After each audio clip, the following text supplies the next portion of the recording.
सुबह के बज चुके हैं 9 और मैं डॉक्टर मानस पांडे आप सभी का स्वागत करता हूं टॉपर्स कोड या UP academy for civil services पे। और मैं आपको रोज सुबह 9 बजे डेली टारगेट देता हूं। ये टारगेट यूपी पीसीएस, आरओएआरओ, बीईओ, लेखपाल, लोअर पीसीएस, किसी भी यूपी के एग्जाम की आप तैयारी कर रहे हो या सिविल के संघ लोक सेवा आयोग की तैयारी कर रहे हो प्रीलिम्स की, तो आप बिल्कुल इतने चीज को फॉलो करिए। और आपको 3 महीने में, मैं फिर बता दूं, सिर्फ 3 महीने में मैं पूरा सिलेबस एक बार रिवाइज करवाता हूं अपने टारगेट के माध्यम से। इसका फायदा ये होता है कि आपका एग्जाम निकल जाता है। बस इतना समझिए, आपको अपना एग्जाम निकालना हो तो दुनिया की कोचिंगों में जाना बंद करिए, सिर्फ यहां रहिए।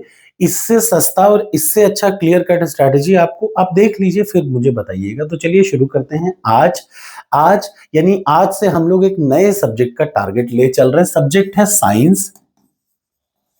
ठीक, अब देखिए फिर से ध्यान से समझिए। मैं आपको ऑलरेडी बता चुका हूं कि यूपी पीसीएस में साइंस से 20 से 25 क्वेश्चन आते हैं और इसमें से 12 प्रश्न सिर्फ बायोलॉजी से आते हैं, 5 से 6 प्रश्न आते हैं फिजिक्स से और 5 से 6 प्रश्न आते हैं केमिस्ट्री से। यानी आपने मेन जो 12 वाला पार्ट था वो लास्ट वीक कवर किया और कल बहुत सारे बच्चों ने उसका लाइव टेस्ट दिया। मैं रोज हर संडे की रात में 10:30 बजे लाइव टेस्ट लेता हूँ। रात 10:30 बजे इन द सेंस की उस समय नेटवर्क अच्छा रहता है, इस वजह से ऐसा। तो आज से मैं इस हफ्ते शुरू कर रहा हूं, यानी इस हफ्ते के शुरू में 3 दिन में फिजिक्स के टारगेट उठाऊंगा, ठीक, और आखिरी के 3 दिन में केमिस्ट्री के टारगेट्स उठाऊंगा। याद रखिएगा, 3 दिन फिजिक्स, 3 दिन केमिस्ट्री, यानी इस हफ्ते हर हाल में मैं आपका साइंस सब्जेक्ट कंप्लीट कर दूंगा। आपको बस यही करना है कि अपने डेली के 6 घंटे मुझे ही देने हैं। 5 से 6 घंटा सिर्फ 3 से 4 महीना आप करके देखिए, आपका पूरा सिलेबस में रिवाइज करा दूंगा, कहीं भटकना नहीं पड़ेगा। तो चलिए आज से हम लोग फिजिक्स का टारगेट पहले शुरू करेंगे। तो सबसे पहले मैंने बता दिया फिजिक्स से 5 प्रश्न आते हैं यूपी पीसीएस में। इसी तरीके से 2-3 प्रश्न आरओएआरओ में और 2-3 प्रश्न बीईओ में भी आएंगे। तो सबसे पहले आज आपको फिजिक्स में कुछ भी नहीं करना है। याद रखिए, आपको 30 सालों के प्रश्नों की पीडीएफ खोलनी है, ठीक, 30 इयर्स पीवाईक्यू खोलना है। इसके लिए सबसे पहले तो एक तो टेलीग्राम चैनल पर जुड़े रहिए। दूसरा, 30 सालों के प्रश्नों की पीडीएफ कहां मिलेगी? ये टॉपर्स कोड है। यूपी पीसीएस का प्रीलिम्स जब आप निकालेंगे, याद रखिए ये पीसीएस, आरओएआरओ, बीईओ तीनों के लिए एक बराबर काम देगा। यहां देखिए, जब आप यहां पे जाएंगे तो नोट्स वाले पे क्लिक करेंगे ना, तो 30 सालों का ये है सामने, 30 इयर्स पीवाईक्यू है ये आपके सामने, ठीक। ये मेरा नहीं है, बट ये आपका कितना, देखिए मैं आपको कोई वो थोड़ा ना कि मैं आपको क्लियर कट अपनी चीज नहीं, मैं आपको वो दे रहा हूं जिससे आप सिलेक्शन पा जाएंगे। 30 सालों के प्रश्नों की पीडीएफ उठाइए और उसमें फिजिक्स को उठाने के बाद प्रश्न नंबर 1 से लेकर के प्रश्न नंबर 150 प्रश्न तक, यानी कुल 150 प्रश्न आज आपको फिजिक्स के 30 इयर्स पीवाईक्यू में से पढ़ने हैं, ठीक। अगर आप हिंदी मीडियम के हैं तो यही उठा लीजिए, इंग्लिश मीडियम के ये उठा लीजिए। ना हो घटना चक्र अगर आपके पास हो तो दोनों चीज याद रखिए, घटना चक्र और ये दोनों यूथ कंपटीशन, ये दोनों 30 साल के प्रश्न हैं। यूथ कंपटीशन क्रिस्प है, छोटे कम में दे रखा है, और घटना चक्र वही चीज को बढ़ा चढ़ा के दे रखा है। तो कुल मिलाकर के प्रश्न नंबर 1 से लेकर के प्रश्न नंबर 150 तक फिजिक्स उठाएंगे और फिजिक्स का आज 150 प्रश्न आज आप पढ़ेंगे, सबसे पहला काम। दूसरे नंबर पे आप क्या काम करेंगे, तुरंत टॉपर्स कोड कर इसी टेस्ट सीरीज पे जाएंगे। ये टॉपर्स कोड है, ठीक। इस टॉपर्स कोड की ये टेस्ट सीरीज है, ठीक। मैं आपको बताता चलूं, इसमें जो अभी फुल लेंथ है ना, ये सब अपडेट मैं कर रहा हूं। ये सारे के सारे फुल लेंथ कुछ दिन में अपडेट हो जाएंगे। टॉपिक वाइज फुल लेंथ आप ये सारे चीज अटेम्प्ट करें, इसको मैं अपडेट कर रहा हूं, ठीक है। ये अपने आप अपडेट हो जाएगा 10 दिन में। अब आप सब्जेक्ट वाइज सेक्शनल टेस्ट में जाइए। यहां पर केमिस्ट्री लिखा है, ये फिजिक्स लिखा है। फिजिक्स का आप 1 से लेकर के 150 प्रश्न पढ़ रहे हैं और यहाँ पे शुरू के 3 और एक 4 टेस्ट आज आपको, जैसे ही आप ये 150 प्रश्न पढ़े तो उसके बाद 4 टेस्ट दें। ये सारे टेस्ट बने हैं 30 सालों के प्रश्नों से। ये 30 साल के उत्तर प्रदेश लोक सेवा आयोग के प्रश्नों से ही बने, इसलिए बहुत नहीं भटकना।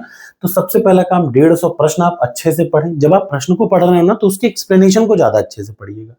तो ये काम करेंगे, ठीक है, 4 टेस्ट। इसके अलावा आपको मैं बता दूं, आज आपको करंट अफेयर्स की जो मैगजीन है इस मंथ वाली, वो आपको मिल जाएगी। मतलब आपको इस साल की ये जो महीने वाली करंट अफेयर्स की मैगजीन है वो आज आपको मिल जाएगी।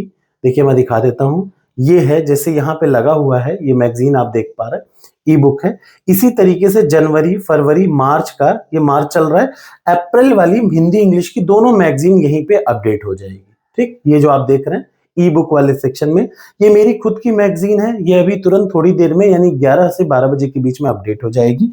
आप इसको हिंदी और इंग्लिश दोनों में है, तो बेहतर अगर कोई हिंदी का स्टूडेंट है तो उसको मैं कहता हूं कि आप दोनों मैगजीन लीजिए। याद रखिए, हिंदी के स्टूडेंट के लिए मैंडेटरी है कि सेम चीज है हिंदी इंग्लिश दोनों में, तो आपको ज्यादा दिक्कत नहीं, दोनों सामने पीडीएफ निकाल लीजिए, सामने रख करके पढ़िए। हिंदी इंग्लिश वालों को तो दोनों मैगजीन लेनी चाहिए, इंग्लिश वालों को सिर्फ इंग्लिश वाली लीजिए, ठीक। और यहां से करंट अफेयर्स आप पढ़ना शुरू कर सकते हैं। अगर आपको मैं बता दूं, अगर आपने मेंस वाला कोर्स लिया है तो आपको इसमें फ्री में अटैच्ड मिलेगा, इसमें आपको एक्स्ट्रा मेहनत नहीं करना पड़ेगा कि इसमें कि अलग से मैं करंट अफेयर्स खरीदूं, नहीं, कोई जरूरत नहीं। ये देख लीजिए, यहां पे आएंगे और आपको ये देख लीजिए करंट अफेयर्स कहां गया, ये करंट अफेयर्स की सारी चीजें यहाँ पे फ्री में अटैच्ड कर रखी है, जनवरी, फरवरी, मार्च, अब आज हो जाएगा अप्रैल का जुड़ जाएगा, ठीक है। तो ये है प्रीलिम्स का टारगेट। अब आ जाते हैं मेंस के टारगेट पे। तो आज की डेट है 6 मार्च। 6 मार्च के 10 प्रश्न अब आपके सामने हैं, जिनमें मैं चाहता हूं आज आप पहला ये करें, क्योंकि ये बहुत फिक्स क्वेश्चन है, गांधी जी पे आता है कि Mahatma Gandhi represents the middle path approach in the मध्यम मार्गी दृष्टिकोण का प्रतिनिधित्व करती हैं, इसको तर्कपूर्णक व्याख्या करिए। दूसरा एक और प्रश्न मैं बता दे रहा हूं, ये देखिए ध्यान से इधर देख लीजिए, नैतिकता सबसे इंपॉर्टेंट। देखिए मैंने एथिक्स के सारे टॉपिक पढ़ाए, ध्यान से सुनिएगा, एथिक्स के मैंने हर टॉपिक को पूरा पढ़ा दिया, 7 या 8 टॉपिक है एथिक्स में जीएस पेपर 4 में, उसकी सारे वीडियोस याद रखिए, एथिक्स के सारे वीडियोस यहाँ पे हैं, आप देख लीजिए। बाकी चीजों को तो मैं इसमें अपलोड कर ही रहा हूं, लेकिन एथिक्स के सारे वीडियोस ये हैं, देखिए जीएस पेपर 4 के एक लाइन से।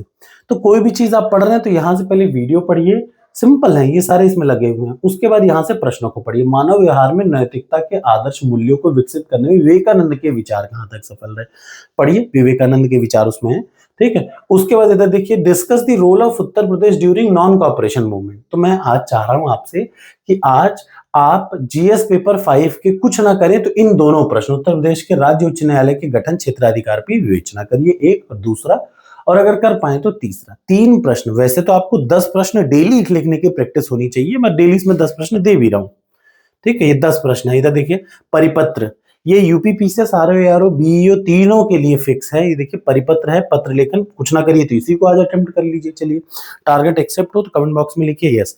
10 प्रश्न है, आपकी जितनी हो हिम्मत हो उतना आप अटेम्प्ट करिए इसमें। Thank you so much.